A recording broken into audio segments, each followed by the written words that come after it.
into the training. So welcome to this training this evening. I just want to thank the leadership. Alex, I was really excited when he called me to tell me. In short, I think I'm more excited about it than some of you guys. I think I'm more excited about it myself than some of you guys because it's a really interesting topic, and it's a very amazing subject to be treating in this time, especially as students. All right, especially as students. So why is this important? Now, the schools we are in, the public schools, Nigerian public school system is actually rigged, kind of like rigged against us. So if we don't take things into our hands, we definitely find ourselves disadvantaged after we get out. Now, let me simply put this out there. So here's my idea of what education is supposed to be like. So you know how crude oil is taken. That's the raw material, all right? We'll mine the crude oil. And the crude oil goes into a refinery. And the crude oil is processed. It goes through a process, heat, and the rest of it. For those of you in different fields, petrochemical, and you guys know all the whole process that goes into it.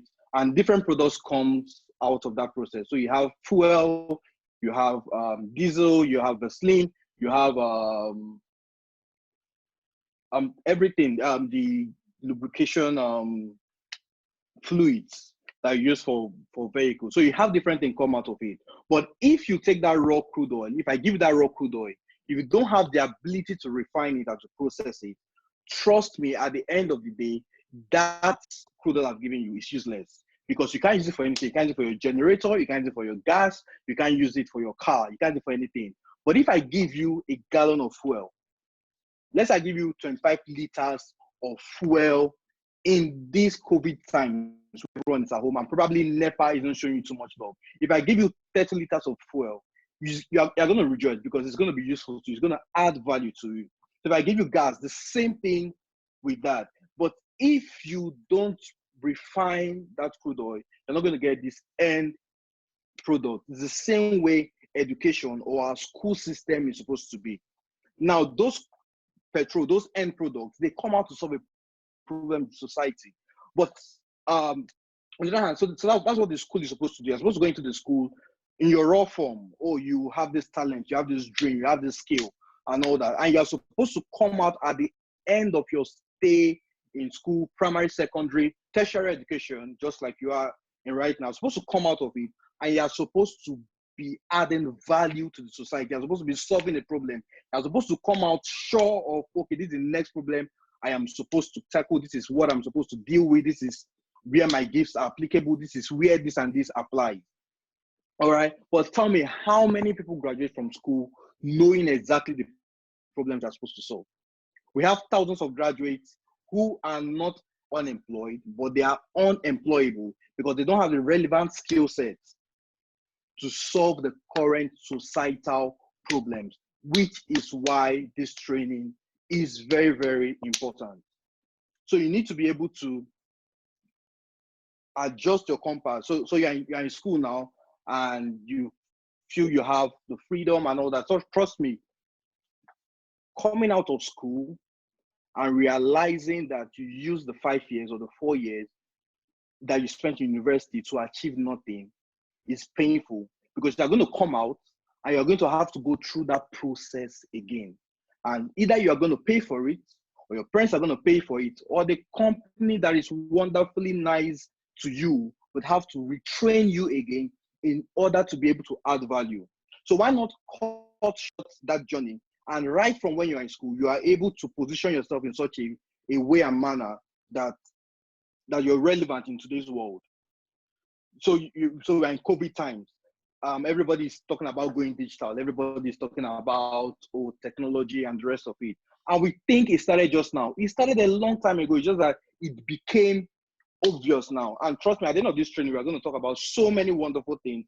And I'm sure beyond this training, we'll have several conversations around what we're going to learn today. All right. So I'm going to go ahead and play some videos for you. And I think that will be conversation starters for us. That will drive the conversation for us. So nice to meet you all. So where are we? So in this time and age, what dispensation are we in? So in the 70s, we had the mechanical era. In the 1870s, you had the whole electricity period and all that. In 1970s, that was when the internet, electronics, and IT came on board. And now we are in the digital age. So how is this significant to you? What does this mean to you? All right. So how many of you can, in today's time and age, tell me how your course is applicable in the society? Now, I'm not saying it's not applicable, but have you been able to define that? Because trust, I went to photo, and I'm glad all of us went to photo, so we can relate on several things. So we can relate on several things. So your lecturers, I'm sure some of them, I don't know about now if they've changed, but some of them taught you with notes that they used to learn in the 80s, in the 90s. They are teaching you that same knowledge in this time and age. Now, let me tell you how the school structure school structure was made then. All right. Back then, they didn't need you to think. All right. All you needed to do was go to the school. All right. You're on a straight line. Your decks are arranged on a straight line. They don't need to get your input on anything. The factories manufacturing the cars and the railways and everything already set up. All they need you to do is come in, learn how these things work, graduate, go to the factories, and pour down verbatim that thing that you have learned. They say you have to press A for the tire to turn. They say you have to press B. That is how the school structure was then. And that's why our fathers, most of them, they will tell you, oh, immediately after they graduated from school, they were even recruiters in Nigeria. So it's not just in movies, it happened.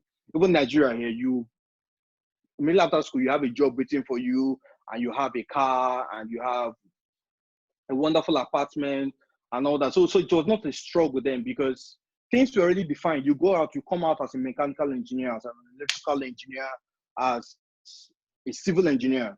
All right, you come out and there are jobs waiting for you, because the society and that dispensation, that was the Industrial Revolution they were going through. Now, everything has changed. So you need to ask yourself, so what you're learning today, how applicable is it in society? How applicable is it? How relevant is it in society? Because if you're learning with a knowledge that was relevant in the 80s and the 90s, and we're in the 2000s, and things are changing, how relevant is that knowledge that you are struggling day and night to get? All right, you go for night class, you do this one, bite it, sleep in the light. I'm not saying you shouldn't do that. Trust me, you should do that and come out with a wonderful result. Now, don't get me wrong. But at the same time, you need to ask yourself, now, this knowledge I am getting, is it relevant? If I go out in my field, am I going to be able to get a high-paying job? Am I going to be able to offer solutions? All right, and I'm going to play videos, a series of videos for you that will be conversation starters for this.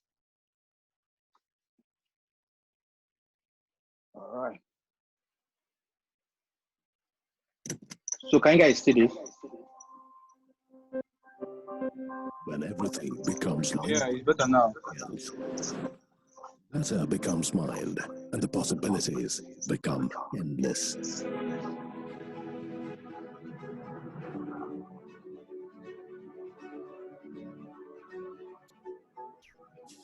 Imagine 50 billion IoT connected devices by 2020. Now, imagine the economic impact of these connected machines. $4 to $11 trillion per year by 2025.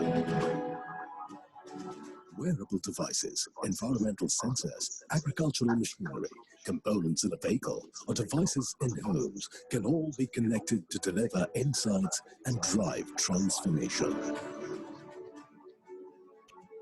So imagine if you had small devices in your home, your car, your workplace, or even on yourself. The world becomes alive. That's Internet of Things. The Internet of Things is making everyday objects into data factories. When Internet of Things, along with big data, meets artificial intelligence, this interface will become enlivened with intelligence. and a new world will take birth, which will increasingly talk back to us. Imagine the kind of world that it would be. To the revolution it will usher in the way we see the world.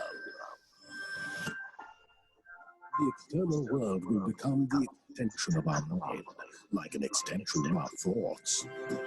Imagine a world that is responsive, a world that is optimized for human creativity, a world that is intelligent. The Internet of Things is a breeding ground for new AI-driven solutions and experiences, from self-driving cars to intelligent homes to health. Welcome to the world of endless possibilities. Welcome to AI and IoT Summit.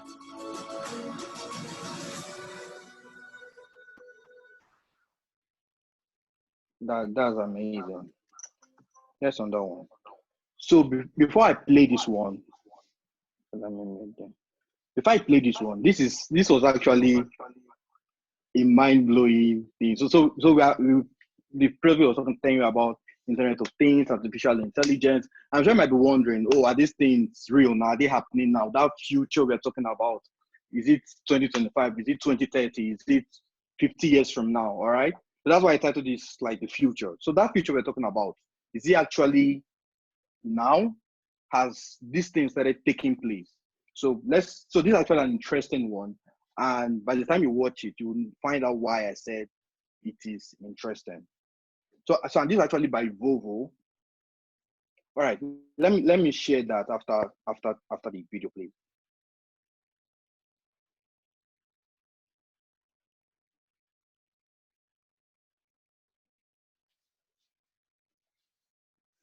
Yes, indeed. You're welcome.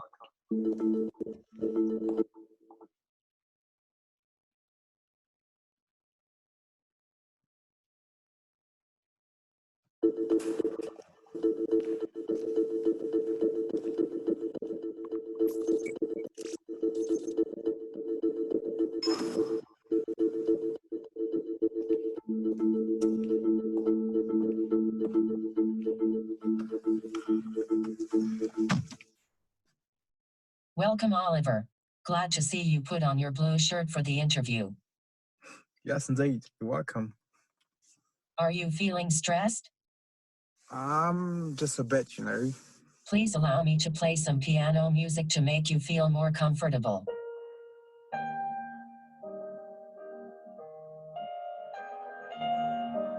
I feel a bit better now, thank you. Glad to hear that. Tell me, why should I hire you? I've been passionate about courses, I'm a boy. Okay, let's do a little test. Can you show me where my electric compressor is? Sure. Here. Perfect. Can you explain how my 360-degree camera works?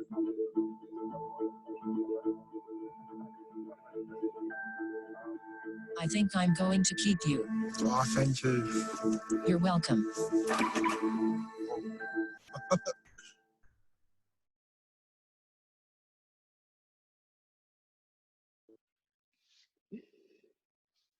But now you can see why I said that is very interesting.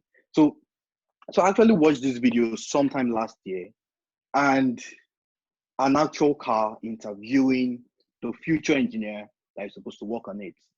So now, those of you studying mechanical engineering in Futo, so if you're studying mechanical engineering, let me know.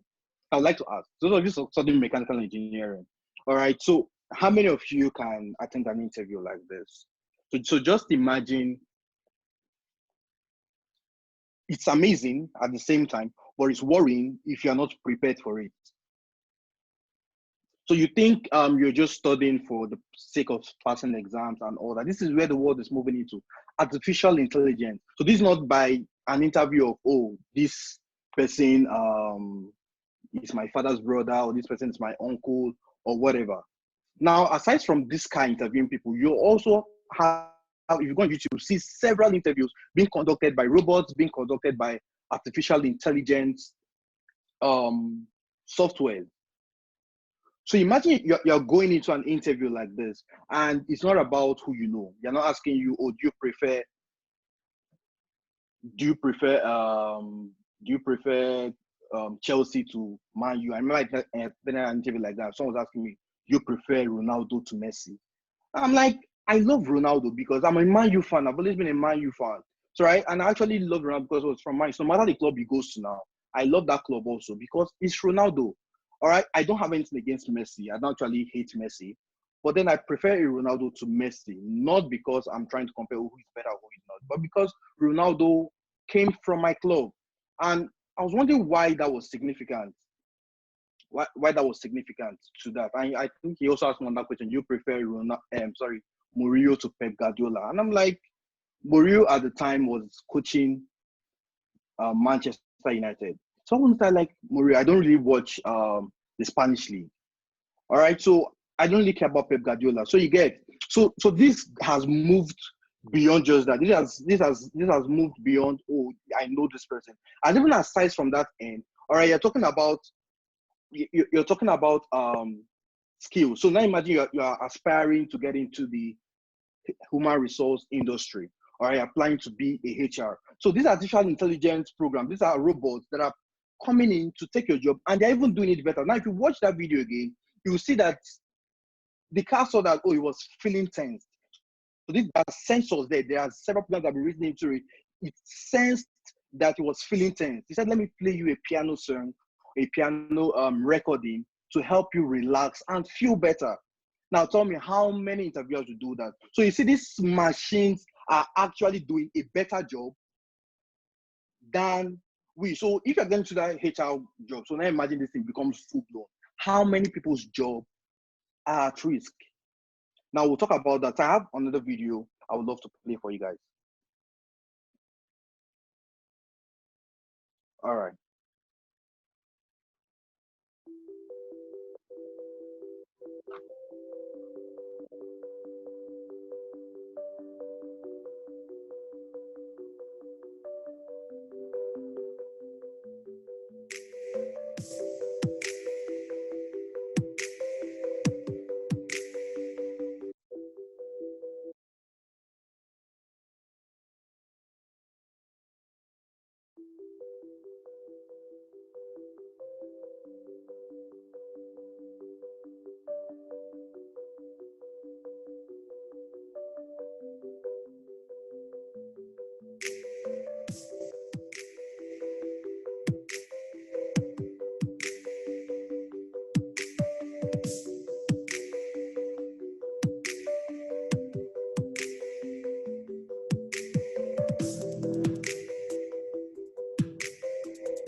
I think there's one more video.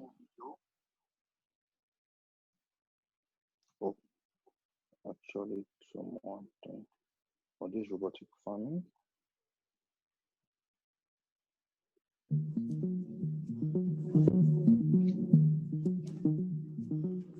Third of March, I was diagnosed with brain cancer, brain tumors, and then spent 9 months getting better and surgeries and whatever.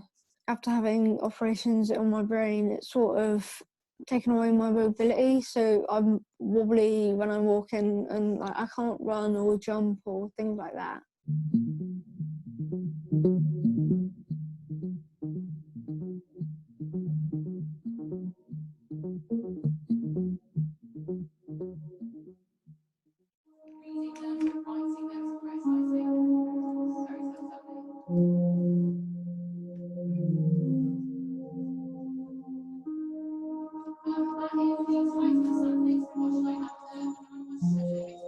can watch the lesson or ask a question or really talk to my friends or whatever.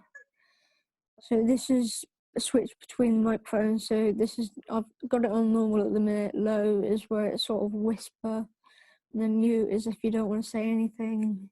Either one of them, it will flash a different colour depending on which one you've selected.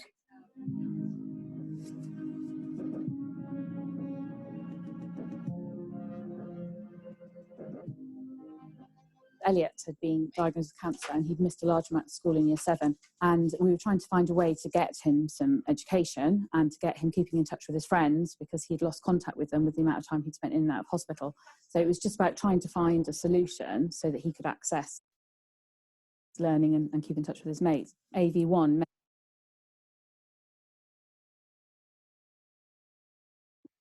Let me pause this there. If this doesn't get you thinking, man, I don't know what could, because so we watched the one for farming, and some of you, I'm sure you're studying agricultural economics, agricultural extension, animal husbandry, crop science, animal science. So in your field, agriculture is already becoming a big deal. But then are you asking yourself, how can you key into that field? How are you able to plug yourself in and be relevant? Now, some of you study computer science. I think Nkoro, you study computer science now, right? So how were you taught in Futo? Shall we talk in the group chat? So I think Nkoro, let me unmute your mic, Nkoro. So let's hear from you, Nkoro. Hi, Nkoro. Okay, What's up? good evening. Yeah, you study computer science, right? No, IMT, that where I left from. So. IMT, Information Management Technology. Is anyone who study computer science? But anyway, IMT is actually related to IT anyway. Yeah. Who study computer science? Who studying computer science? Is there anyone? Okay, so your course is actually close to computer science. All right. So did you learn Python programming in school? Yeah, we are taught basic programming languages for different things you need. For websites, you need HTML and all that. For AI, intelligent systems expert, yeah, HTML for website and all that. But for intelligent systems like robotics and all that, you need something like Python programming, you know. So, but these Python programs are not. So were you guys taught that? We are not taught that. We just told that there's something I know like we did C++. I know we did C++. Yes, Smart, I'm sure we all did C++. So now so you saw that this robot was developed by students. Yeah, exactly. And some of these things we are marveling out in the world today. These are people's final year projects. These are people's school projects. Students could just come together, probably computer science, and say, okay, let's develop a program to do this. Let's develop a program to do this. Let's develop this robot. Let's develop this technology. Students like you and I. And here we are in Futo, right. Your final year project, I'm sure our final year project ended up in trash. And even the ones that probably did something, I know if those students developed the model airplane, I don't know where that is today. So, but in school now, if you are brought out into the world, you studied agricultural technology, or you studied IMT, or you studied computer science, and you are being thrown abroad. All of us want to go to Canada, you are being thrown abroad, and you are in this kind of environment. You go for an interview as a computer scientist, and they tell you, can you program in Python language? And you are marveled, what is Python? Is it like the animal or what? Because all you knew was C++. Now, for you as a Futo student, as an IMT student or a computer science student, if you don't take the extra effort to go and learn this on your own, trust me, your own is finished. So, because if you're waiting for the school to teach you Python programming, now that is agri. If I'm in agri tech, all right, and the truth is you might not necessarily need to even know the depths of this thing. You might just need to know the basics. All right. Your job in developing this technology, probably for your industry, it's your ability to collaborate. So we're going to talk about all that. So I believe your mind is beginning to open up. Now, oil price has dropped to, I think, below $0 per barrel. Now I am asking you, that are in petroleum engineering, you want to go and work in NNPC. You want to go and work in Shell. Now, what's up with that job? I'm not saying those jobs are not going to be available, but what is happening is that the roles are being redefined. So some jobs are being taken out, some jobs are being redefined, and they require you to reskill. Now, if you're not taking those steps now, if you don't even know what is happening in your industry, how are you able to know what to do? How are you able to know, okay, this is a skill I need to take, this is training I need to do, this is what I need to actually start doing?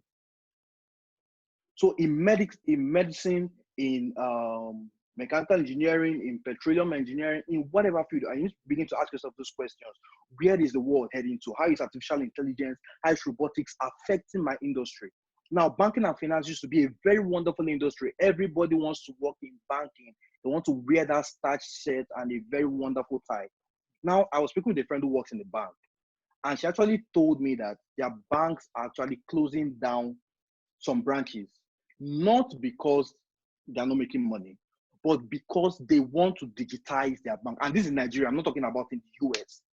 They're beginning to go fully digital and closing down some branches little by little. Now, for those people who their dream is to work in the bank, wear suit and tie, and go work counter, what are you going to do? So now, if you are not able to probably do programming, or you don't have a tech skill, how are you going to be relevant in the industry? And for those who are already there, if they don't reskill, if they don't upskill, they will be sacked. Now, in this, bringing it down to this COVID-19 era, some people are already, companies are already retrenching. You saw that, was it Aero, which airline sacked almost 90% or put almost 90% of their staff on compulsory leave without pay, and cut down about, I think, 20 or, was it Airpeace? Airpeace, right? I think Airpeace, no? But there was one that was, is it Arik? It was Arik, yeah. Arik. So they cut down, they put almost 80 or 90% of their staff on compulsory leave, and trust me, there's one I know, they have to reduce the salary of some staff, and some companies are also retrenching. So in this time and era that companies are retrenching, so what is your plan? So you might think, oh, it's not relevant to me, I'm still a student, blah blah blah, my mommy's money is still coming to me and all that. But then once you graduate, you think it's not going to affect you, because it is becoming more obvious now to some companies that this person I actually employ, I don't need him. Now, let me tell you what some companies, okay? So I guess that India made 108 billion in software exports at 2016. Now, I'm going to even come to that now. Now, what companies are doing is that they are outsourcing their labor. And some companies are beginning to realize that. So instead of employing a full-time programmer, what I need to do is that once we have a problem that needs programming solution, we outsource it to probably a programmer that is in India, or a programmer that is in the Philippines, or a programmer that is in Europe, wherever in the world.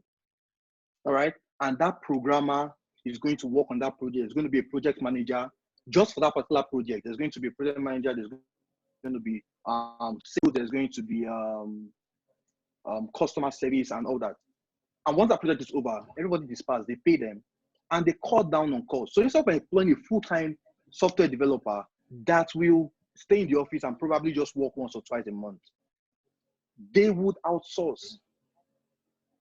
Now, companies it's beginning to become obvious, and it's something that other people in the world are already doing, but it's becoming now obvious in Nigeria, so that we can actually outsource, we can actually cut down, we can actually do this. And trust me, it is not a new phenomenon. I think Philippines are big on outsourcing. They handle China, even in product, China is becoming one of the world leading, it's not becoming, it's one of the leading powers in the world. Why? Because most companies outsource their labor to China. India, someone just commented now about India. India is, they are badass in software programming. Forget that they're shaking their head. Those guys are intelligent. So India, the world Pakistan. is evolving. India is, so the world is changing. The world is evolving. How are you as a student preparing for that world? How are you in petroleum engineering preparing for that world? Now, petroleum. So now there is climate change. Everybody is clamoring for saving the environment. Now you're going to discover that it's not. You already know electrical cars are becoming a thing. Trust me. Yes, before now everybody was laughing and all that, but it's gradually becoming a thing. Now, you that are fighting to become a petroleum engineer, what are you doing? So you should begin to think, okay, what are other alternative energy sources that the world is driving into? Electricity, solar. I'm sure there are other ones that probably have not been talked about, wind, and the rest of it. So is there a way for me to reskill? Are there programs in that? Are there lessons on that? And it is amazing that this information are online for free. But the only thing we go to do is NetsNiger, Netflix, and the rest of it. So how are you as a student preparing for this age? And trust me, we are going to talk about something. Let me go forward. And I think that would help me drive from this point more. Okay. Okay. So these are the 4 drivers of change that I picked out. There are about 5, 6. All right. But I picked out these ones because I think they'll be more relevant to the conversation we're having today. So number 1 is demographic shifts. All right. Now you are having more aged people in the working class. 20 years from now, those of us that are 20, I'm not 20, but those of us that are 20, let's say that we're going to be 40. Nobody wants to retire at 60. It's not just in Nigeria. We are having more older people and we are having more people being born every day. And all of us want to enter the labor market. So there are less jobs with more people available to take up those jobs. So that is also changing things. And remember, we just talked about how some jobs are becoming redundant. So AI, artificial intelligence, and robotics is actually taking some of those jobs that are repetitive, all right, and also not too important and don't require much human input. A simple, let's say we could use this Google Map or your traffic lights. At least in Nigeria, we have traffic lights. Now, before now, that traffic light, the job that traffic light is doing, the job of a traffic warden. All right, in a more functional society, there is no need for too many traffic wardens in one traffic junction or something.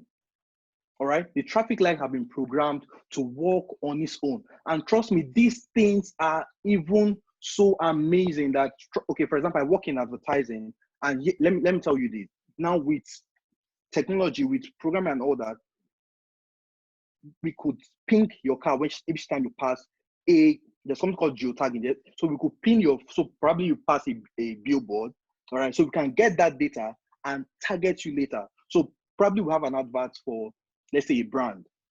Now let's say for WCF.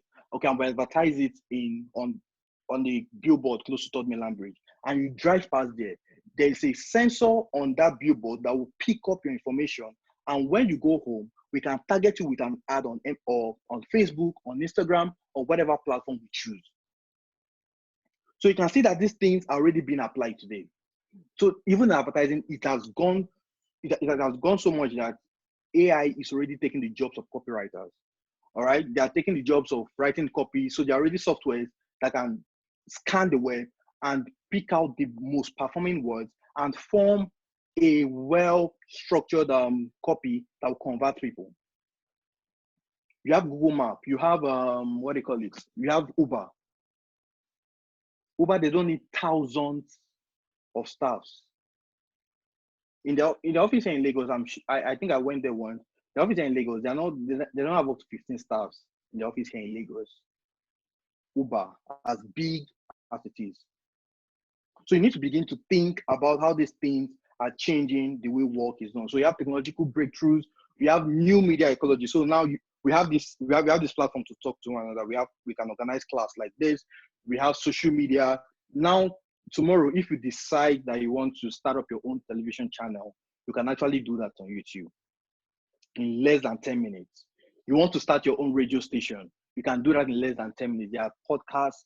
You want to start whatever, you want to write a book, so they want to become an author and publish it on Amazon. You can do it without going through a publisher.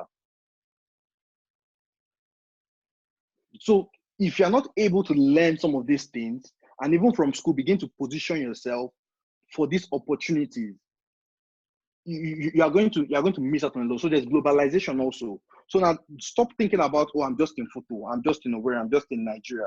Think about the world, because it is easier for you to reach America from here. It's easier for you to reach. It is easier for you to reach and get grants abroad. It's easier for you to get fellowships, for you to get internships abroad. It's easier for you to start working from here in Nigeria, and you're working abroad. So these things are done. So globalization, what is a global village now? So you need to begin to think about, oh, the world. So you're thinking about, I'm thinking of a course. I want to become an architect. So you're not just thinking about becoming an architect in Nigeria. You're not just thinking about becoming an architect in your state. You're thinking of becoming an architect in the world. So how can you access international opportunities? You can reach international professors. Forget the guys in your school that you can't reach, that are unaccessible. Trust me, it is easy for you to access people abroad. Just through LinkedIn alone, you can access anybody in the world. You can access Mark Zuckerberg. Trust me, anyone you want to reach is accessible right now. So don't be limited by what you see here in Nigeria. Don't be limited by what you are accustomed to, or because you can't access your lecturer, because you can't talk to your lecturer, you feel that is how it is in the world. No. I'm sure you watch movies and you see how lecturers are having interaction with their students. We have gone beyond that age where I told you in industrial age, all you need to do is go, sit down and listen. Don't challenge what is there, if not, things will spoil. When this time and age, we have gone beyond that era of industrialization, and we are in the digital age where those who survive are those who can think, are those who can solve problems, are those who can actually argue. So you are used to being told, shut up. You are being told, oh, you don't have an opinion. This is it. This is how it's done. Don't question it and all that. But trust me, that is not how things are done anymore. Now, let me give you an example. So we are having this wonderful time. We are seeing each other. I can see Smart. I can see everyone. All right. But we are not in the same space. So I think it was the final year we organized a training called the Digital Church. I think even before then, we started a conversation about how churches needs to begin to adapt to tech and all that. And people were saying, and I'm sure some people were saying, oh, it was of the devil, it was not nice, it was not scriptural and all that. But in this COVID times, everybody is at home. How many churches were forced to go online? So if you don't begin to ask yourself, okay, how do I begin to adapt? If you don't take this into cognizance, you see that Facebook where you are always just posting selfie and all that. Those Instagram, you just post one selfie, or Twitter, you're always bouncing. Buhari is stupid. You are talking nonsense, or you don't even have a LinkedIn account as a student in Nigeria, in this world. You don't know common. You can even start a blog. You can start sharing your opinions. I'm going to talk about that when we're talking about how to position yourself. So you need to begin to think beyond these things. See, we are in the third world. The way someone in America, you hear someone in America tweet, oh, this is our government, we are not, all their focus is, oh, Trump this, Trump that, the way he kept his mouth, the way he said this thing he tweeted, this one he wore this, he laughed like this, and they're all complaining, oh, they've received them, what they call it, this disbursement they give them. As they're at home chilling, everybody has gotten money in their account. But we in the third world, they will not join them. Oh, Buhari, the way he laughed. Oh, Buhari is not even speaking to us. Buhari is not doing this one. The government is not doing this. Trust me, you are not on the same level. That's the first world. This is the third world. Things are working there. Their economy is working. The government is pumping in money. Now here in Nigeria, nobody cares about you. You think so. So if you don't take things into your hands, trust me, nothing will change for you. Now, that's supposed to be the ideal situation, or the government is supposed to take care of you. But you are not in the ideal situation. So why should you behave like someone in the first world? But everybody is telling you, oh, we have, you don't have to worry about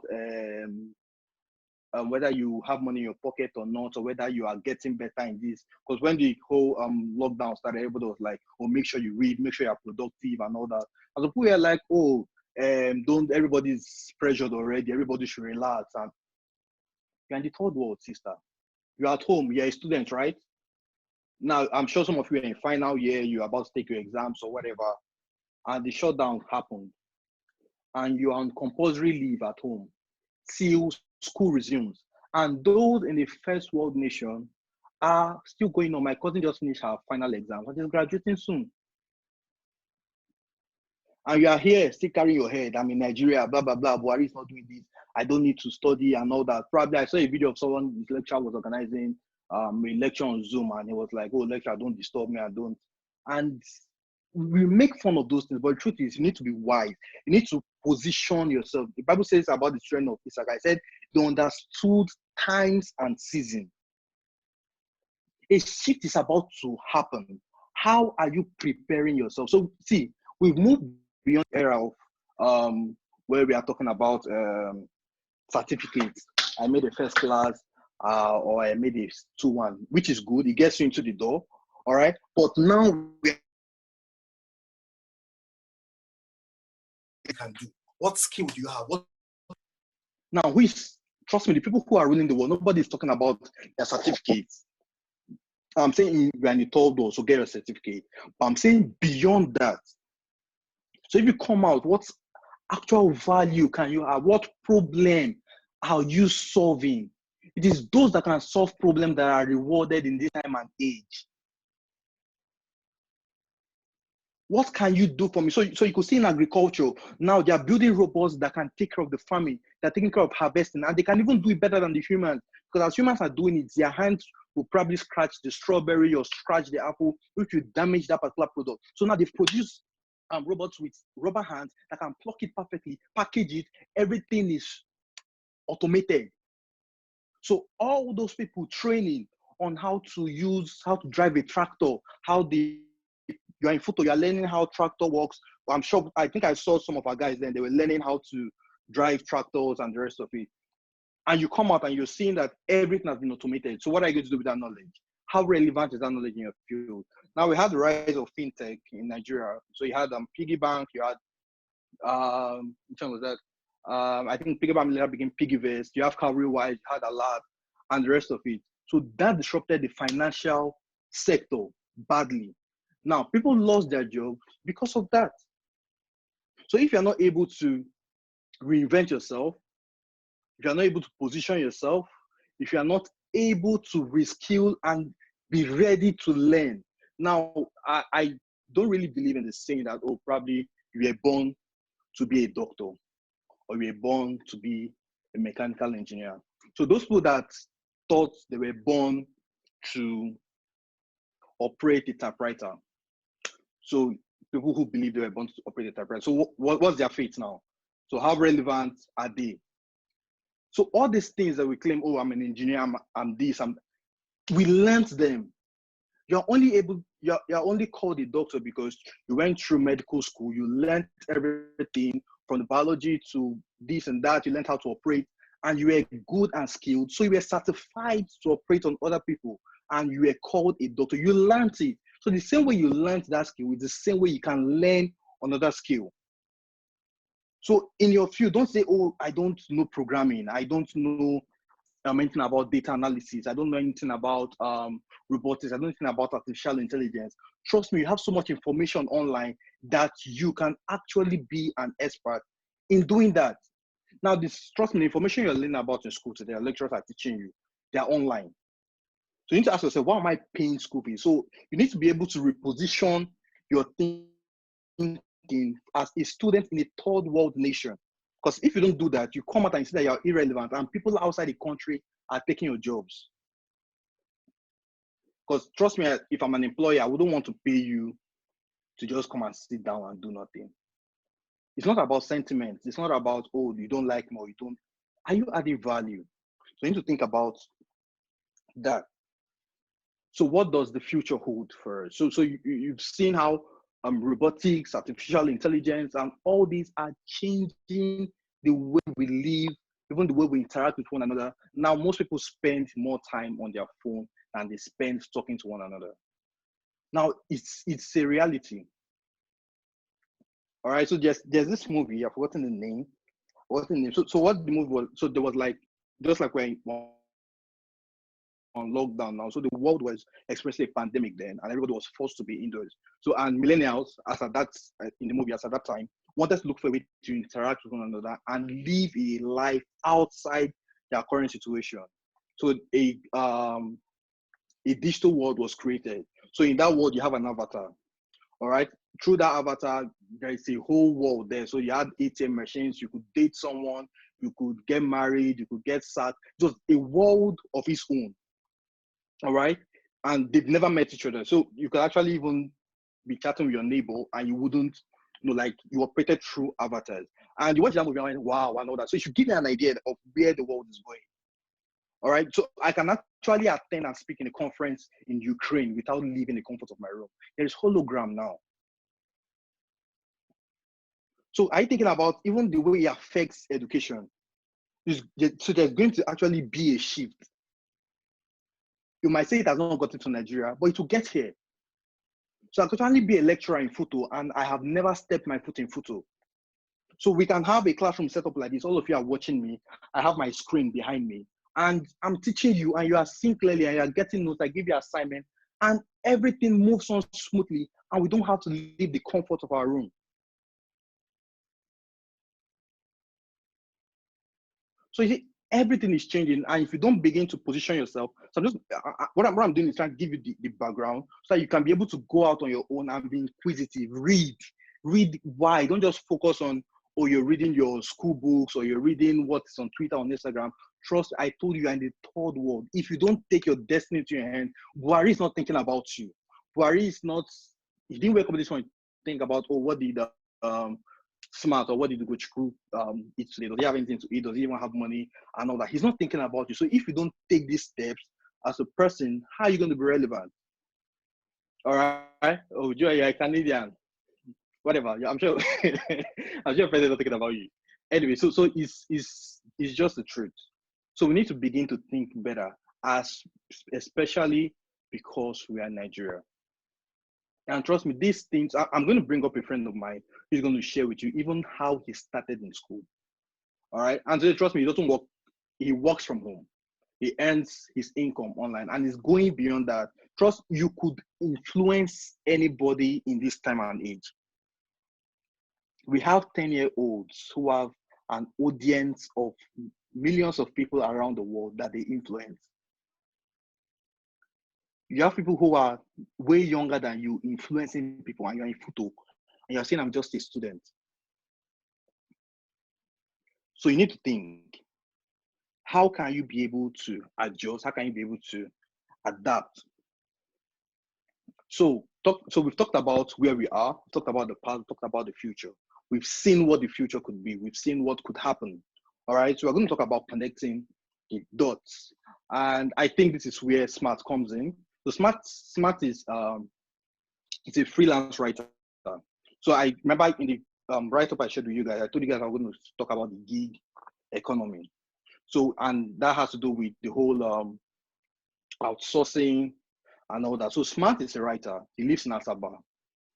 All right, but he gets gig outside of Nigeria and lives comfortably in the comfort of his room.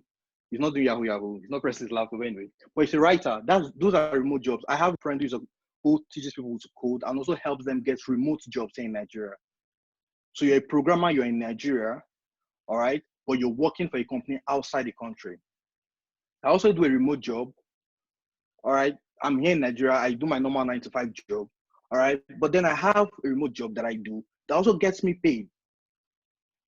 Now, if you don't know about these opportunities, if you don't know how to position yourself for these opportunities or how to go after them, trust me, it is going to be difficult for you.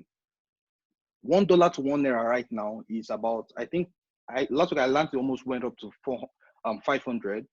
All right, but I think it was 420. Now the purchasing power of the naira you're earning is going down. Now, if you're starting in Nigeria for an average job, you're getting 80,000 naira. The purchasing power of 80,000 naira is reducing. And 80,000 naira is not even enough. Now, the prices of things are going to begin to go up now that all prices have dropped. So how are you going to pay your rent if you're relying on just earning in naira? If you're relying on just operating in Nigeria? Now the internet has offered you an opportunity to be able to operate anywhere outside the world, outside the country.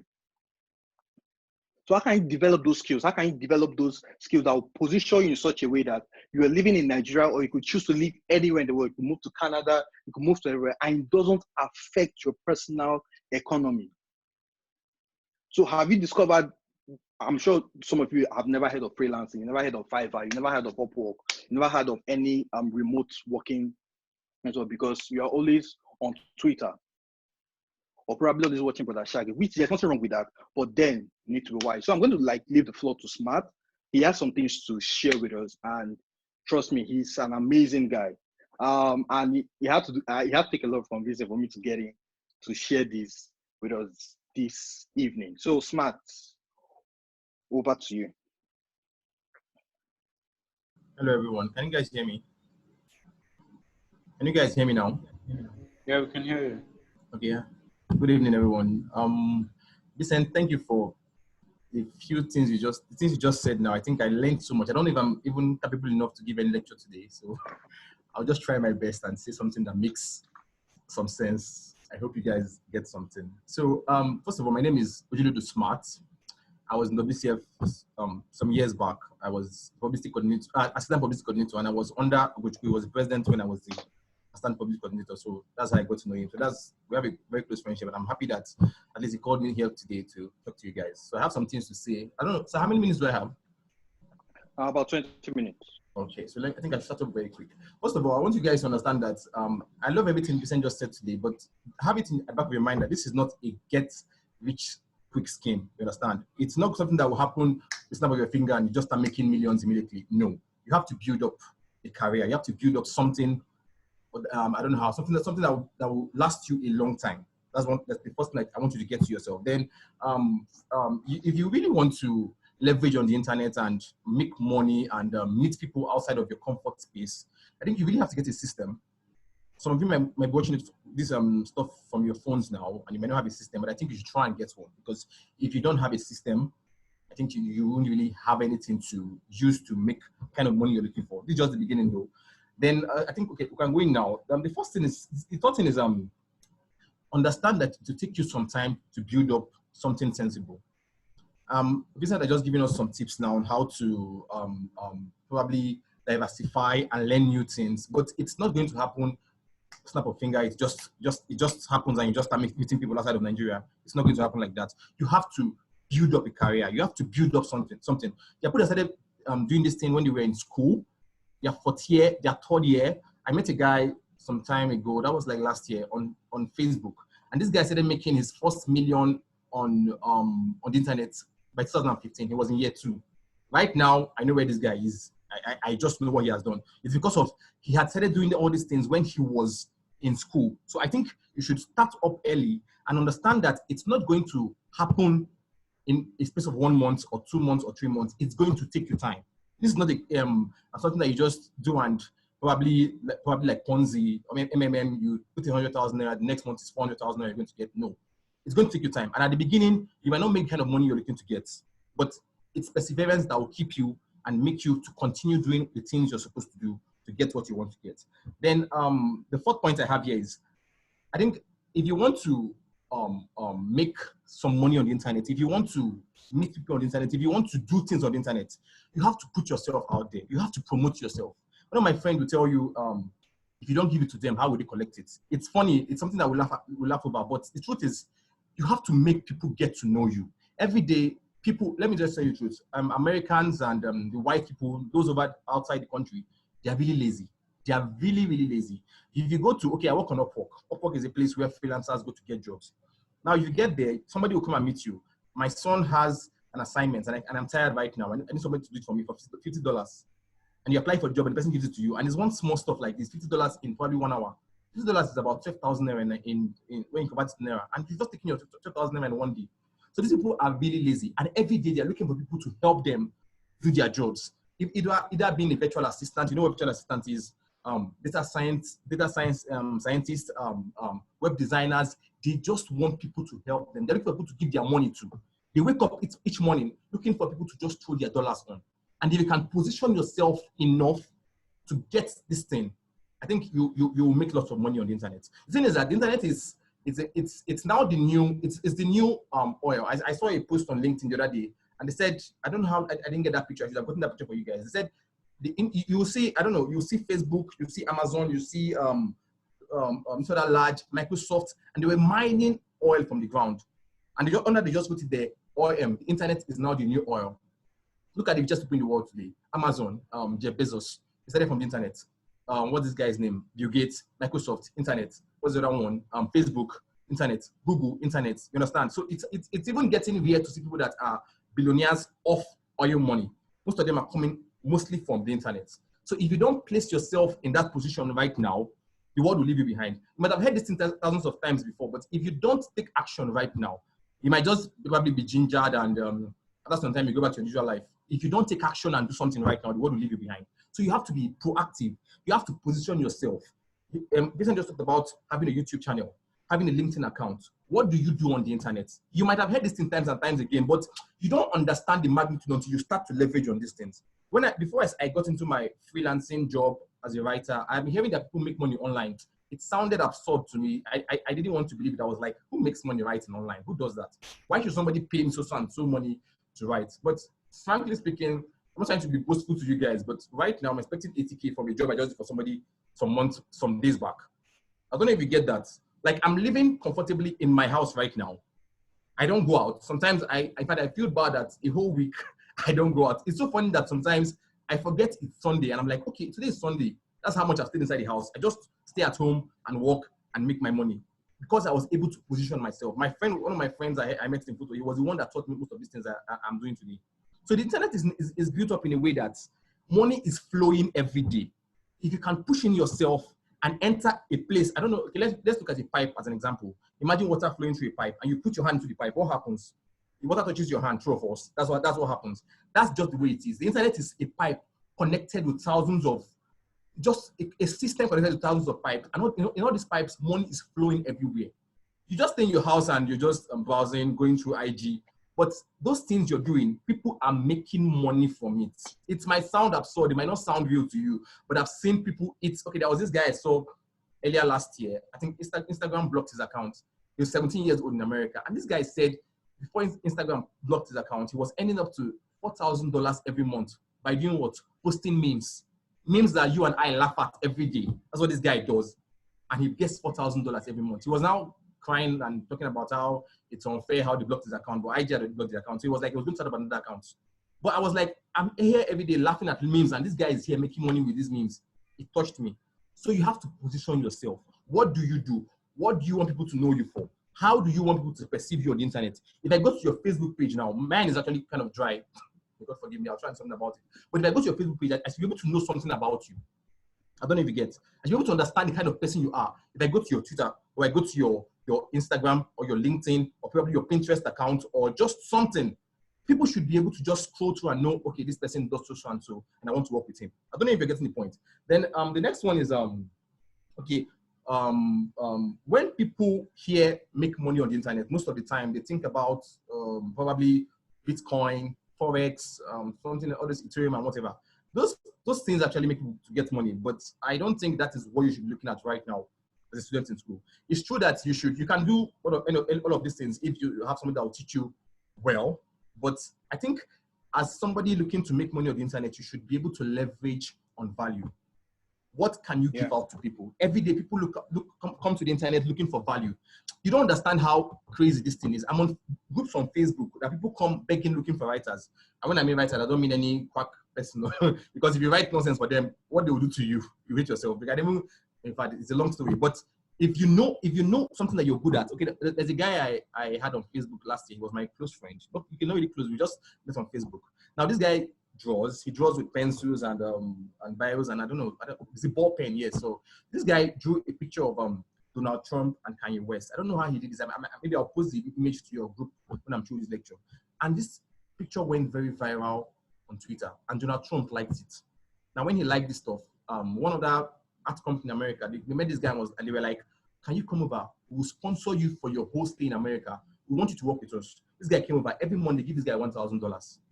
So if this guy had not leveraged on the internet, I wonder where he would have been by now. If you're conversant to Twitter, there was a guy last year. I don't know if you know Innocent Motors. This guy rebranded Innocent Motor their logo, and he put on Twitter and was like, "Okay, you guys should help me retweet until it gets to Innocent Motor." And the CEO of the company saw it and they were like, "Okay, we love this logo. We want to work with you." And they met him. Although they didn't use the logo, that guy's life changed for the better. He got to meet lots of people. I think the thing got up to 50,000 retweets on Twitter. That's how big it got. And that exposure is enough to change your life. So I don't know if I think what the point of this trying to make here is leverage use what you have to get what you want. Put yourself out there and try to build value. Now I was watching a video some days back on YouTube. There's a guy I follow. The guy makes lots of money on the internet. So I just from time to time when he publishes videos on YouTube, I go to watch them to see what he's talking about. And this guy talked about something. He said, build digital assets.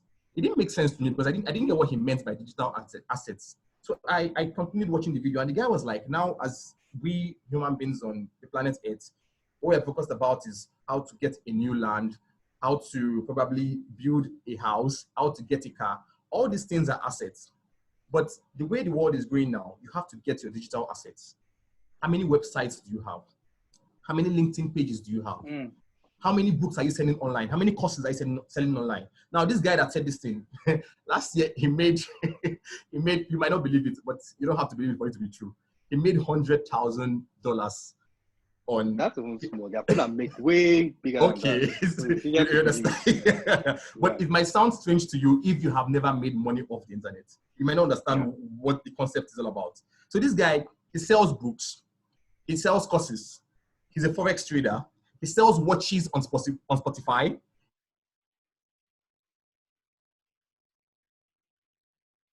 He earnings for him. And when you bring everything together, at the end of the month, it's a massive amount of money. Are you getting? And this guy calls this thing my digital assets. He doesn't have a house. He has a house. Okay, so he has a house, but he doesn't have one that is his own house. Like, this is my own house. He just rents one. But he's more into building digital assets that will get him money in the long run. I don't know if you get the concept. Okay, another thing I wanted to talk about was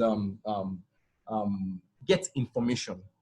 The thing is that when I started my work on Upwork, I had to, for the first 3 months, it wasn't funny for me at all. It wasn't funny. I think I was earning up to 10,000 naira every month. It wasn't funny, but I was still with my parents that time. So I was able to manage with the money that I had.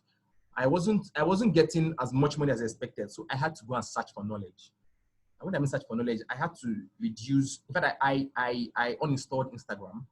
I couldn't do without Twitter. I had to leave Twitter and Facebook. Well, IG had to go. Some other things had to go. It was just Twitter and Facebook. So I took more of my time on YouTube, downloading courses. I'll do 9 plan, the normal MTN 500 MB for 15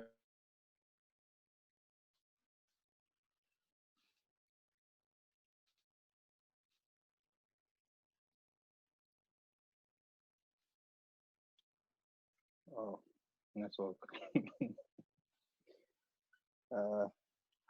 Okay, it's back. Okay, go on, Mike. We can hear you. Okay, please, sorry. I think network here is kind of poor. Just, you should bear with me. I understand. Okay, so I was talking about how I started. So I went on YouTube. I met these Pakistani guys. You know, Pakistanis, they are crazy internet gurus. I don't know how they do it, even though we look down on them and Indians as probably third world countries, maybe under Nigeria, but these guys are really good. So I learned from them. These guys, they know how to leverage the internet and make money. It took me up to a year to start earning comfortably enough to leave my parents, but I didn't stop. So I scavenged the internet. I looked for courses, relevant courses in different places. And I was I persevered and made sure that I was able to get what I wanted. And when I started earning big, it just showed that I had to leave home. I just told my parents, okay, I think I'm ready to come and stay on my own. And since then, I've been comfortable making my money from the comfort of my home. So the point I'm trying to pass across is search the internet for information. I don't know how much I can stress this to you. You might just think, okay, this is a course where we come to listen to one or two things and go home. If that's what it is to you, you will just get some things and you will not benefit from it because it's going to be just, okay, let me just take these things and go. You have to start working on these things right now and start now that you are in school. It's not when you leave the school and you're confused and you start building up. No. Now that your parents are still supporting you, it's the best time to start up using the resources you're getting from them. Maybe trying to sacrifice one or two monthly income that is sent to you from home. Maybe your monthly allowance. Sacrifice from there. Get courses. Go online and look for the relevant. What do you want to do? Do you want to be a data scientist or a web designer? Go to IG. Look for relevant people that have made it in these places and start following them. Everything on your IG should have something to do with web designing. If you want to be probably an artist or probably a painter or something or a photo manipulator, everything on your IG or everything on your Facebook or probably your Twitter or your LinkedIn should have something to do with it. Yeah. So when people come to see what, maybe to scan through your page, they're inspired to want to work with you. If you're going to IG, you get to some people's pages and you're like, okay, this person is really smart. This person has done a lot of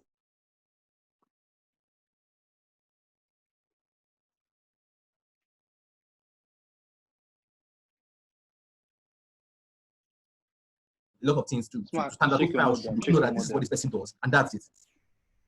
Okay, is the network bad? It was blurry at some point. We couldn't hear you, but then we can hear you now. Okay. Go on.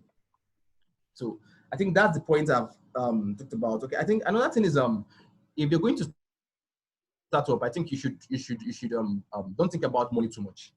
That's it, because most of us as Nigerians, we jump into things thinking, okay, in 1 week I should be able to make probably $1,000, and when it doesn't happen, we get frustrated. You understand? So the thing is, try to build value.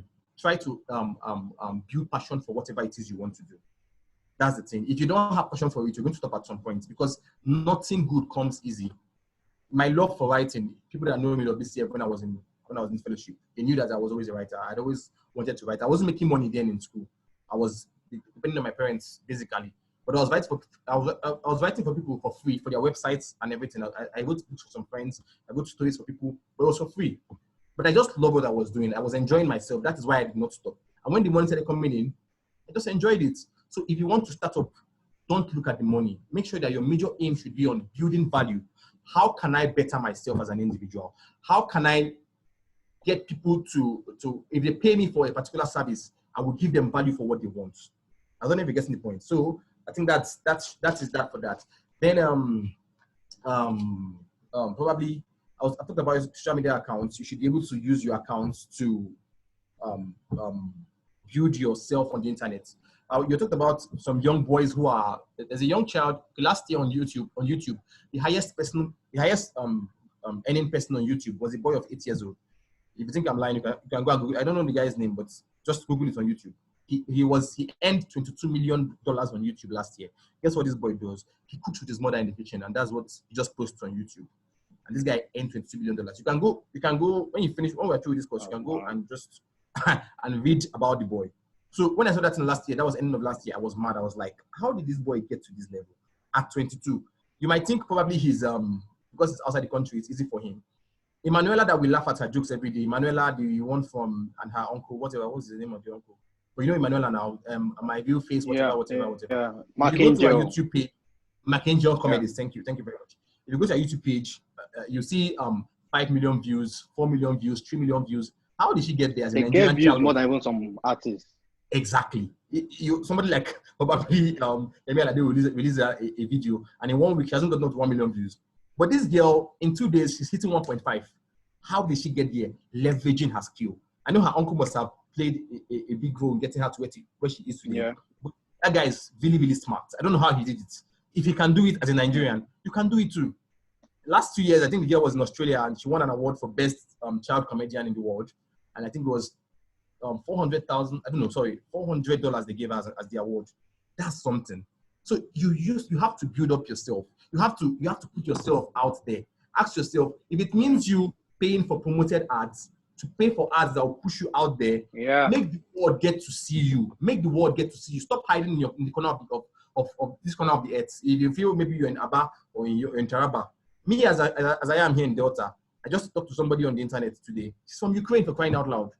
I've never seen her. I don't even know her face. I don't care about her face. All I want is her money. I'll give her value. I'll collect her money.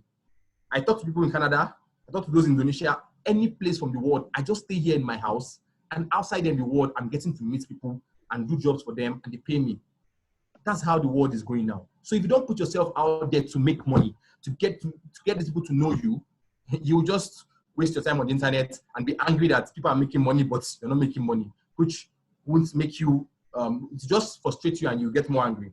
So then one other thing I'll talk about is, I've talked about building your page and everything. Now, you have friends who you work with and probably on your WhatsApp status, people that know you very well. I think you should ask yourself this question. When people hear your name, what comes to their mind? I have some friends that some of them are on these videos now. When I hear the name, he might laugh if I call his name. When I hear the name Toyoshi, I remember his face. The next thing that comes to my mind is graphic designing. That's how much he loves graphic designing. I don't know if you understand. I know of Images, his close friend. Anytime I just hear the name Images, I just remember photography. These are people that have defined themselves. They've defined their life. I myself, I'm not trying to be boastful, but when my friends hear of me, the first thing that comes to their mind is writing. They know how much I love writing. My status every day, I post about writers, about books, about everything writing, about audio books. So I have defined myself. And when people have writing jobs, when they just hear somebody needs a writer, the first thing that comes to their mind is smart. And they send a link to me, and I get jobs from there.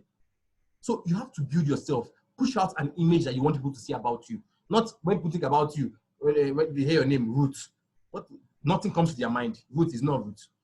I don't understand. I don't even understand. You have to build that respect, build that image, make people to know who you are, so that when opportunities come around, easily the opportunities come to you, and you make your money from there, and just start up your career and whatever. So those are the points I have for now. Just build up, and you have to start now as you are in school. Start now. I don't know what level you are in, whether year 1, year 2, year 3, year 4. In fact, the mistake I made was that I started really late. I was a writer, but I just felt, okay, I just write for writing's sake. It was in my final year, and I got to know that people were making dollars off writing. Funny enough, there's a guy I follow on Twitter. This guy started building his LinkedIn account in 2016. That's how good he is. This guy said that last year, he was on LinkedIn. He writes for clients outside the country. So this woman came and met him. This white woman came and met him. This guy has positioned himself enough for people to know that he's a good writer. So the woman came and met him and was like, please, I want you to write an article for me. It's just 3,000 words. Okay, the guy was like, okay, I can do it for you. Sorry, it's just 1,000 words. That was how many words the article was for. So the man was like, can you please manage $3,000? Did you hear that? When I saw this, let's calculate that. Let's calculate that naira. Please do. Let's calculate that naira. So much calculate for us. $3,000 times. Let's use the old conversion. Let's use the old, maybe 365 or something like that. 365. Yeah.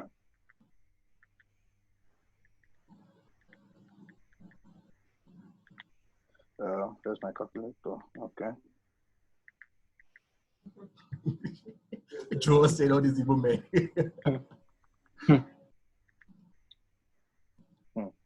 That's 1.095 million. Okay. So this boy told this woman that he would do it. Like, are you kidding me? For crying out loud, 1,000 words. You can finish it in 2 days. This guy paid. This woman gladly paid this guy the money, and the guy pocketed it. You won't believe what happened. The next week, the woman came back.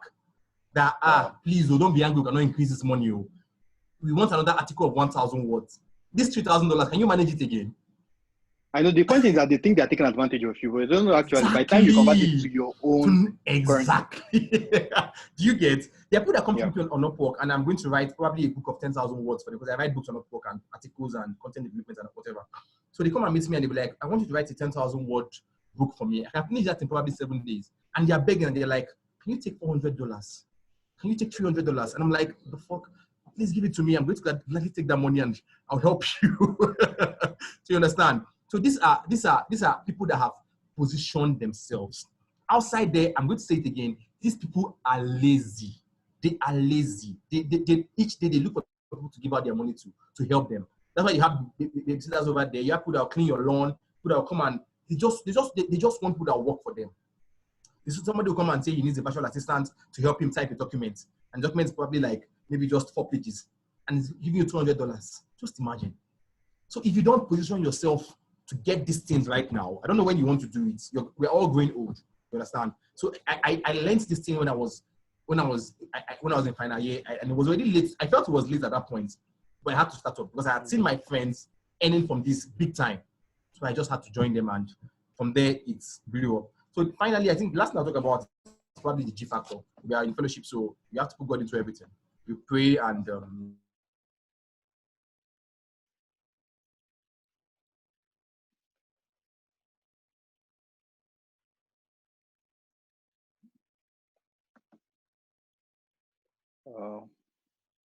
check network. Smart, check your modem. Check your phone or check your modem. My Nigerian network sometimes.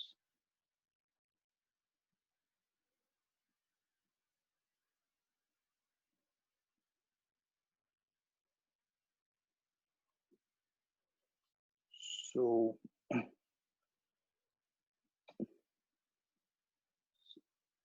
Smart, we can't actually hear you. So Ish, I don't know if you're close to Smart. Probably you could use yours or something.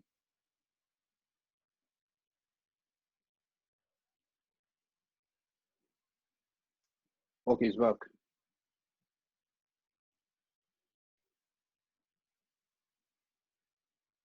I'll probably need to unmute yourself.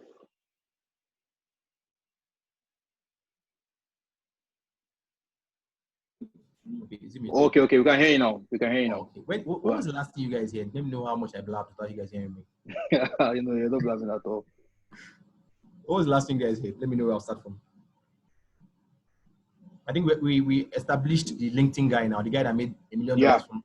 Okay, so. Yeah, and you were like, some people reach out to you to write for $100, $200, and all that. And how? And one of the things I wanted to tell you guys is, we look at us as Nigerians. Each day we hear of Yahoo boys who scam these guys outside the country. Yeah, you're also on the G factor. Yeah, that's true. I think I'll talk about that. Let me just keep this in if I continue. If you think about these Yahoo boys, how they sit down in their homes and scam these women of $5,000, $4,000 without giving them value.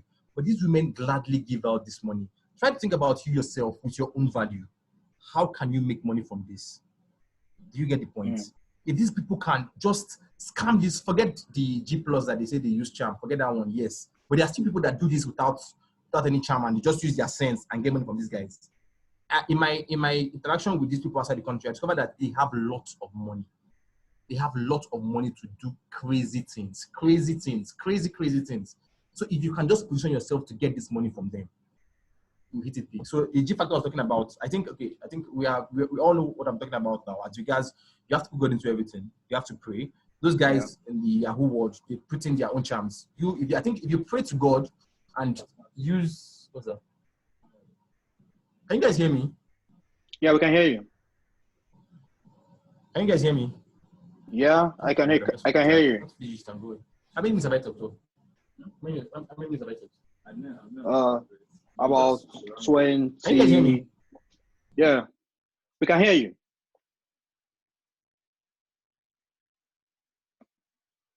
Oh, now network is messing up.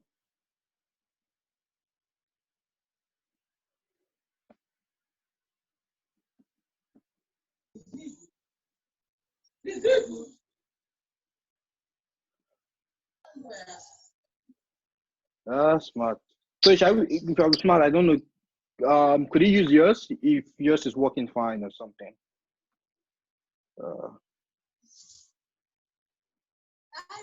Right. Okay, it's back. Hear me now?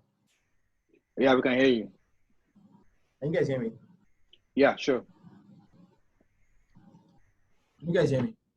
Yeah, we can hear you. Intermission or whatever. Okay. So I was talking about the G factor. So you guys, I think it's necessary to pray and putting God into everything. But the advice I have for you, somebody was telling me today that most people jump steps 1 to 7 and start jumping to the G factor. Sorry, if you have not built any system in place, God is not going to help you do anything. God is not a fool. True. That's the truth. So I think you should walk like you don't have a God and pray like you don't have a career. That's the only thing you should do right now. Then final, before I end my session, I think I won't stress this enough. Please persevere. At the beginning, it will never be easy. What's happening? Let's talk again. No, we can hear you. Can you guys hear me? Yeah, we can. Yes, we can. Can you guys hear me? Yes, we can hear you. Listen, can you hear me? Yes, I can hear you. Go ahead. Okay, so I think persistence and perseverance, like I said, if you start up, it might be frustrating at the beginning, but in 2 years, I tell you, if you can specialize on a particular niche, find something you want to do, find something you want to make money doing, and specialize and really take your time to build on it. Build on it to the extent that you are one of the best in Nigeria at what you do. There's no way you'll make money from it. So I think it's just that persistence is all I can tell you. Please continue. Don't stop. I'll send some books about how to build your LinkedIn account to probably the Men of Valor WhatsApp page, so you guys can use and work on your stuff. God bless you very much. Thank you. Wow. So please, I need you guys to clap for Smart in the comment section. I'm sure you have the clap emoji. Man, that was amazing. Even I myself, I'm going to implement some of the stuff you shared. Now, just to buttress on that, like it's the power of the internet is like it's so amazing. Okay, so I've not been very, very active on my social media platforms, like posting, and I just post once in a while. So just today that I posted on Facebook about this class this evening, just that I posted on Facebook, someone reached out to me to come speak to a group of young people on this same platform on Zoom. Like, I have a meeting like this, and I want to come train. So just that I've not posted on Facebook in, I'm sure it's more than a year. So just imagine if I had been consistently posting, and after that happened, trust me, I proposed in my heart from now on, I am coming up again to start posting. Now, trust me, when I started on the internet, when I got into digital world, that was in 2016 after my IT. When I got into school, in photo there, let me tell you this. See, what you have is enough. What you have is enough. See, the problem is not what you don't have. It's what you have and don't know how to use. It's what you have and don't know how to use as the problem. What you have is enough. When I came back to school, then I remember I started a show. Then I just got into digital marketing, and I just wanted to share the knowledge. I didn't know much. I started this Growth on Real show. I started it in Umuchima, in areas with my phone. And network was messed up that day, but it didn't deter me. And all that. And I went on, and like Smart said, the moment you begin giving out value, you begin giving out content, people know you for that. Everybody that knew, oh, this guy's into digital marketing. And when I even got into real estate in 2018, I started the same thing. I started the real estate show and started talking about, almost immediately, everybody started knowing, oh, this real estate, the same thing with online. So you might not need to wait till you become that badass programmer. But you might someone. Okay. What's happening? Someone needs to mute their mic.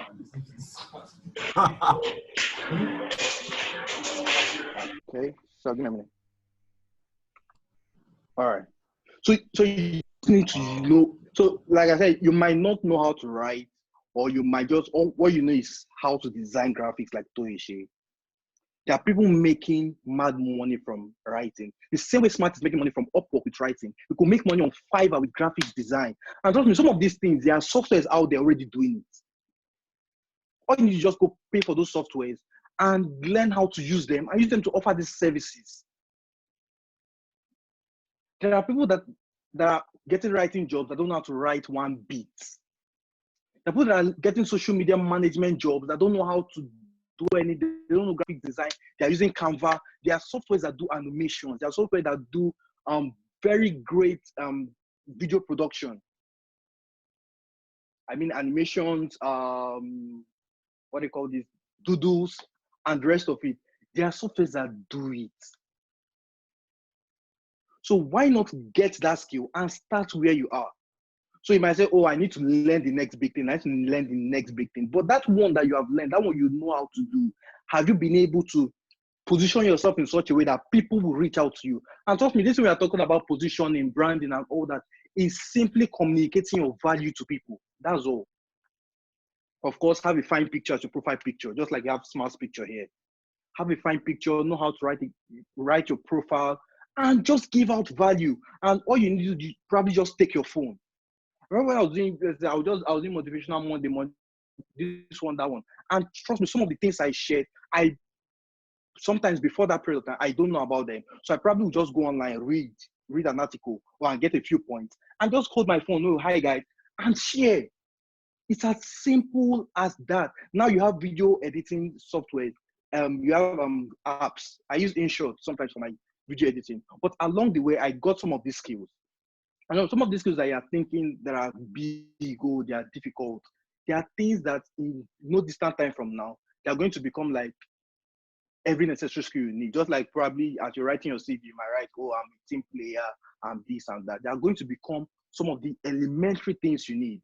Website design is not hard. There's Wix. There's Wix.com that can help design a website without you writing any code or anything. Graphic design, there's Canva. There are several of them. Video editing, there is InShot. There are several other ones. So you need to be able to know how to take advantage of this stuff. Smart has already like shared it. I think I was talking with Smart. I think I was talking with the VP too.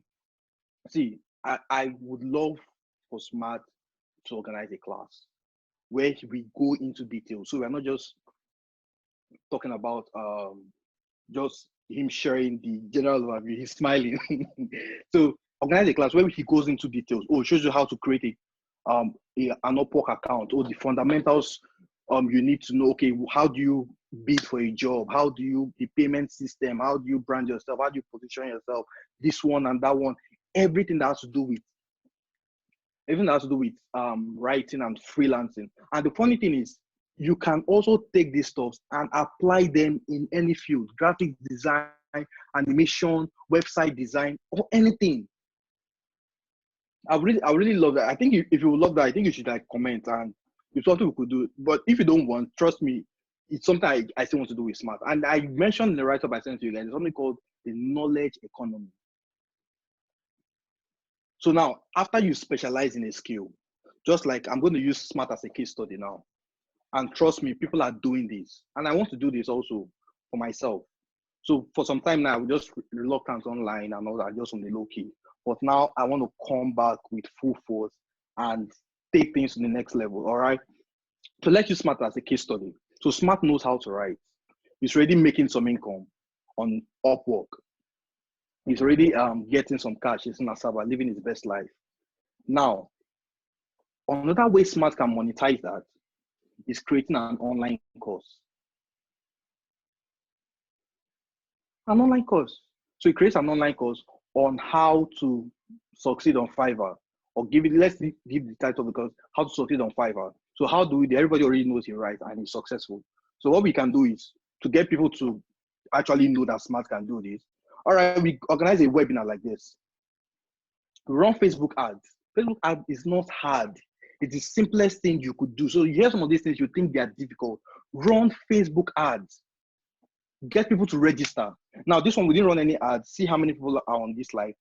I think at the beginning we had about 24. Now we have about just 13 people.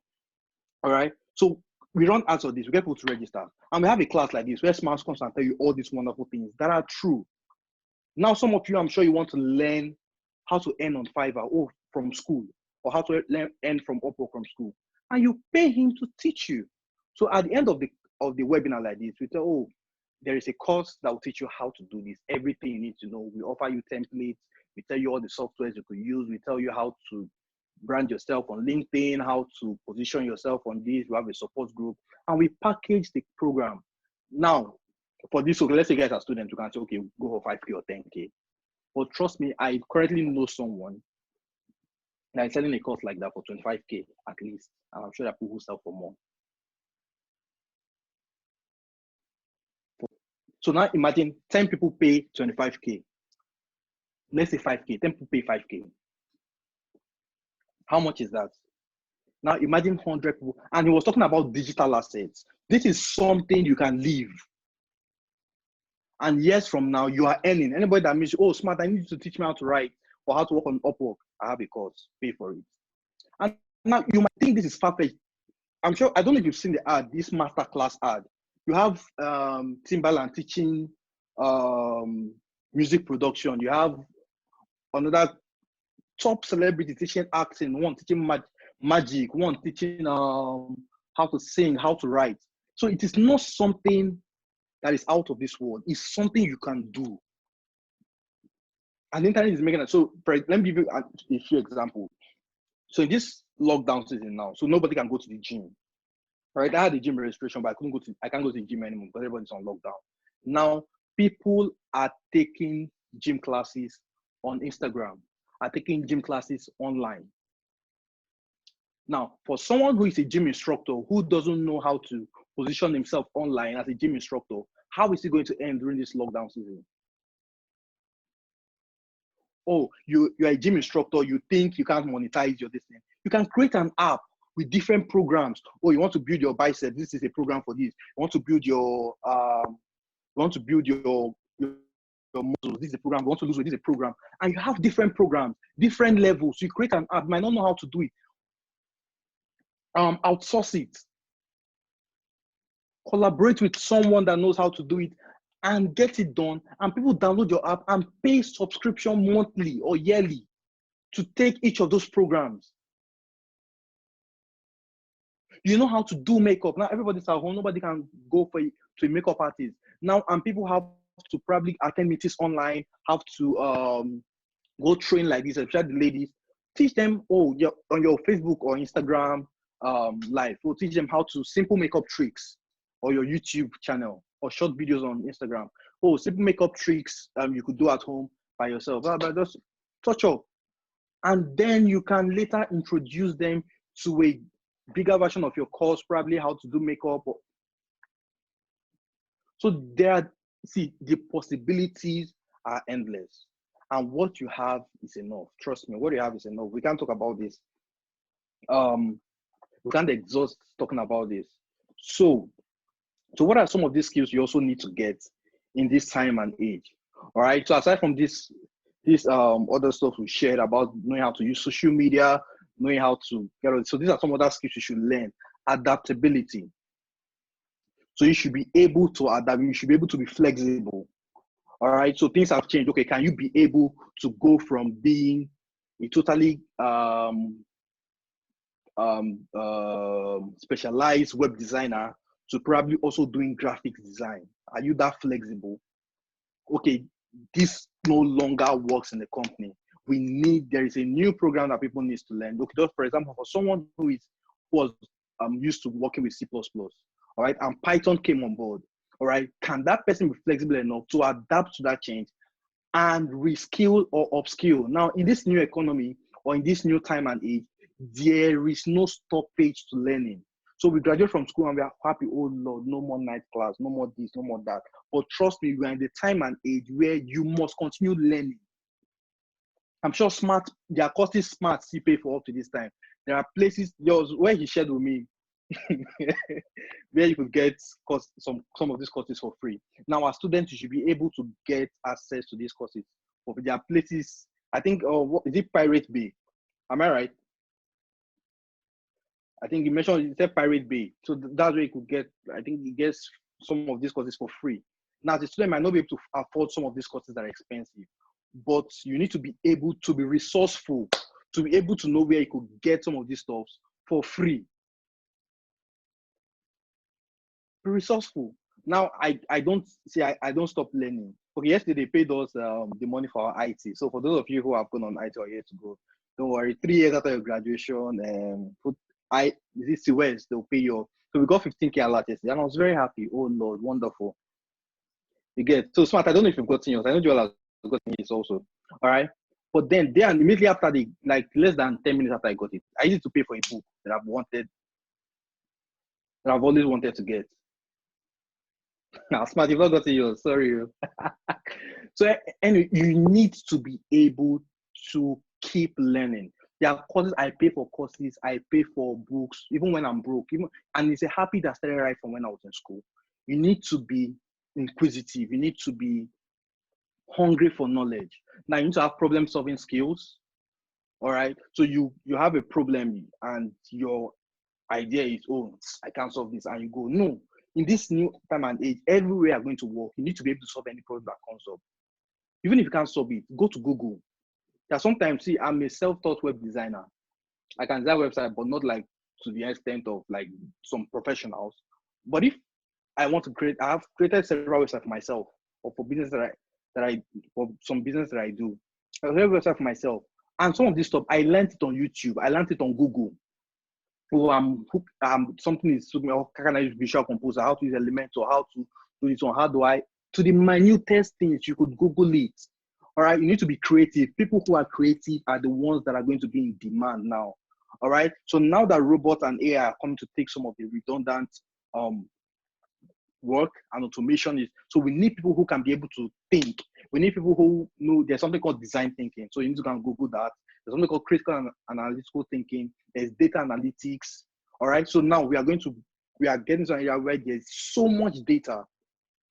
All right, so your ability to so the AIs are going to gather those data and give you a visualization. Now your ability to interpret what that data means to your business or means to the company you're working for, it's a very valuable skill. Now you need to go Google data analytics. Now probably if you're 100 level or 200 level, you might need to pay attention to statistics more. Now you know how we apply it. So what does this data mean? So in advertising, we use it like crazy.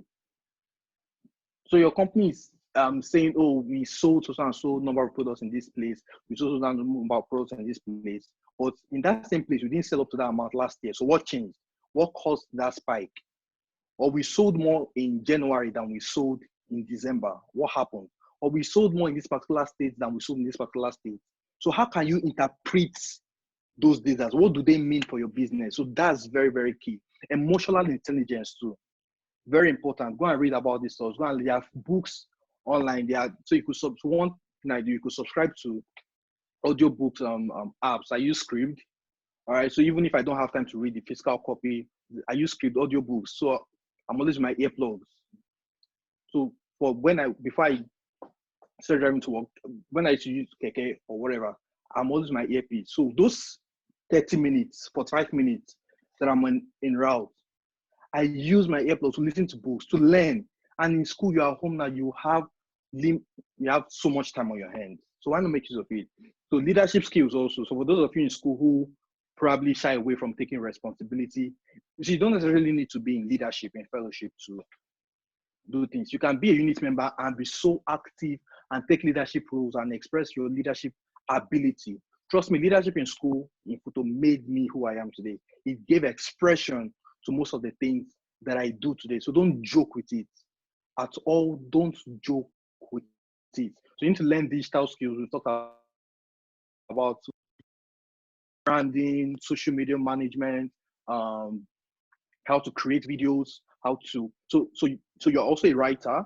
Let's say a writer. So you need to also be able to express your art in other forms. For example, videos, audio. So for those who might not be able to read, that's why people who write books, they also turn them to audio books. They also do some of them also do podcasts. So you should be able to express. So we are coming to a place where if you are not able to sell yourself, trust me, if you are not able to. So Smart was talking about giving value. That's selling. You need to be able to show yourself. So there's nothing like, oh, I'm humble. I don't want to say I can do this thing. You will go hungry. Oh, no. When God was talking about in Bible, he said, don't light a candle and put it under a bushel. He said, he put it on the candle stand. Let everybody know that there's light here. You can do this thing. Shout it on top of the wall. Run out. Let everybody know that you can actually do this thing. You can write. Let it be in. You're having a conversation about Man U. Man this. Drive that conversation back to your writing. You're having a conversation about Buhari. Drive that conversation back to how you know how to write. oh, Buhari this, Buhari that. Nah, I remember when I was writing for this one of my clients, and she was talking about sell your ability to sell, your ability to speak, your ability to express yourself is going to become a very necessary skill. Now, trust me, if I knew some of this stuff in 100 level, and I knew this is what I wanted to do. Let's say you're doing graphics design. So from 100 level on my social media platform, every content, how to use content, how to use graphic design to improve your brand, how to design the best designs for you. So you're taking it beyond just, you know how to use CorelDRAW. You're making yourself so valuable that you could also offer business advice, what graphics means to your business, how we can help improve your sales, how we can help do this one. So I'm talking about 5 ways to probably do graphics by yourself, 2 softwares that can help you create these, 3 these that can do that, what this statistics means for your business, what this does for you, blah, blah, blah, blah, blah. Yeah, from 100 level, trust me, before you get to final year, you have people clamoring for you. You might not even need to go get a 9-to-5 job if you don't want to. You can stay at home and work from anywhere in the world. That's how powerful this thing is. So you might think it's not abstract. You have your phone. You are attending this live class. If you can see me and I can see you and you can hear me, you can do what we are telling you today. So do well to take advantage of these entrepreneurial skills also. So these are just some of the skills also. So they're just like illustrated more here: computational thinking, caregiving, social intelligence, new media literacy, lifelong learning, adaptability, and business acumen, sense making, and so there are a whole lot of them. So you need to be able to begin to equip yourself with these skills now that you're in school, and there is no better time to do this than when you are in school. Like Smart said, you're in your parents' house, you don't have much of any responsibilities to cater to. You have time on your hands. There's no pressure of, my next rent, my next NEPA bill. So those stuffs are off your mind. So you have the opportunity to do several other things. So we've already talked about how to position yourself on social media, through your content, giving value always. Good to meet every one of you. Smart. Good night. This is me signing out. It was nice meeting everybody. Rest this night. Yeah, Okay, boss. Good night, everyone. All right, good night.